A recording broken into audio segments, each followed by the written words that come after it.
Already, এবং কেউ যদি আলাদাভাবে নিয়ত করে তার এক্সট্রা সওয়াব হবে, কিন্তু নামাজ বাতিল হবে না।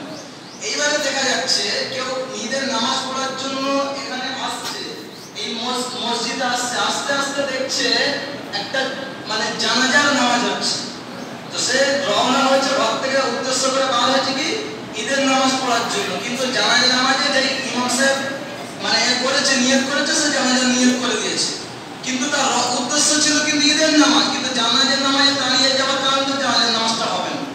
কেন? তার নিয়তটা আলাদা।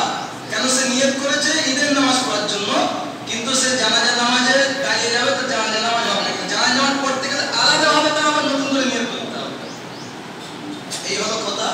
তো নিয়ম যেটা আমি বলছি, প্রথম ইমাম সাহেব আল্লাহু আকবার বলে নিয়ত বাঁধবে, আমরা সকলে নিয়ত বাঁধবো, বাঁধার পরে সানা পড়বো, সানা পড়ার পরে প্রথমে আল্লাহু আকবার বলে হাত ছেড়ে দেবো, আল্লাহু আকবার বলে হাত ছেড়ে দেবো, আল্লাহু আকবার তিনবারের মাথায় হাতটা ছেড়ে না দিয়ে রুকুতে চলে যাবে। কেন? মাহাসিদ্দাতি এই ঈদের নামাজটা 6 তাকবীর। তো প্রথম এভাবে হয়ে যাবে, এক রাকাত হয়ে যাওয়ার পরে দ্বিতীয় রাকাতে ইমাম সাহেব দাঁড়াবে, দাঁড়ানোর পরে সূরা কিরাত পড়বে, পড়ার পরে আল্লাহু আকবার বলবে, ওই সময় আমরা কিন্তু স্লিপ করে রুকুতে চলে যাই। এই সময় আমাদের স্লিপ করে রুকুতে চলে যাই, রুকুতে এখানটায় যাবো, এখানে কি করবো? আল্লাহু আকবার বলে হাত ছেড়ে দেবো, আল্লাহু আকবার বলে হাত ছেড়ে দেবো, আল্লাহু আকবার বলে হাত ছেড়ে দেবো, আল্লাহু আকবার 4 বারের মাথায় তখন আমরা রুকুতে যাবো।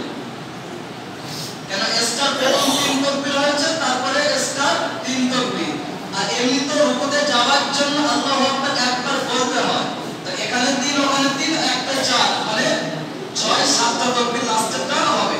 তো 6 তাকবীরের নামাজ হবে। তো নিয়ত আরবিতে যারা নিয়ত করবেন, নাওয়াইতু আন নুসাল্লি আলিল্লাহি তাআলা রাকাতাই সালাতুল ঈদুল ফিতর মা'a সিত্তাতি তাকবীরাতি ওয়াজিবুল্লাহি তাআলা। তো আমরা এখানে ভুল করি, ওয়াজিবুল্লাহি তাআলা বলে দিই, কিন্তু এখানে জিমের উপরে সাকিন নেই, জিমের উপরে জের আছে, ওয়াজিব, ওয়াজিব সে ওয়াজিবুল্লাহি তাআলা। ঠিক আছে? তো এই গানটাতে আমরা অনেকজনে মানে জিমের উপরে সাকিন লাগে, ওয়াজিবুল্লাহি তাআলা মুতাওয়াজ্জিহান ইলা জিহাদি কাওয়াজ সালিফাত আল্লাহ। এটা হলো আরবিতে নিয়ম। এবারে কেউ যদি বাংলায় নিয়ত করে, আল্লাহ তাআলা আমি এই ইমামের পিছনে দাঁড়িয়ে ঈদের 6 তাকবীরের নামাজ, 6 তাকবীরের সাথে ঈদুল ফিতরের নামাজ আদায় করছি, ব্যাস হয়ে গেল। এতে আর বেশি কিছু আমাদের করার দরকার নেই।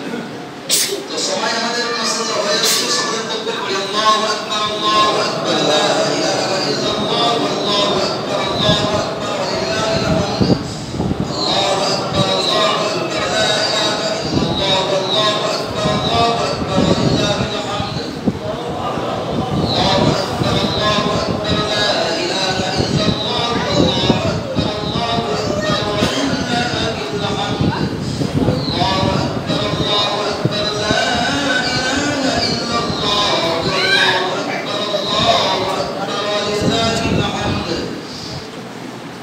আমাদের মানে কমিটির কারো যদি কিছু বলার থাকে, কিছু সময় আছে, তো কিছু বলতে পারেন। 5 মিনিট এখন বাকি আছে, শুধু তাকবীর পড়তে থাকেন, আল্লাহু আকবার, আল্লাহু আকবার, লা ইলাহা ইল্লাল্লাহ, আল্লাহু আকবার, আল্লাহু আকবার, ওয়া লিল্লাহিল হামদ।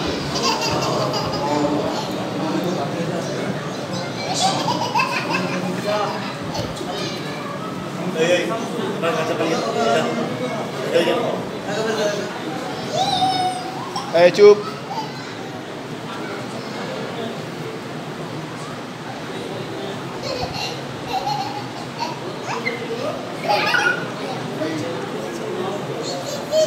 ওই চুপ, এই কচি।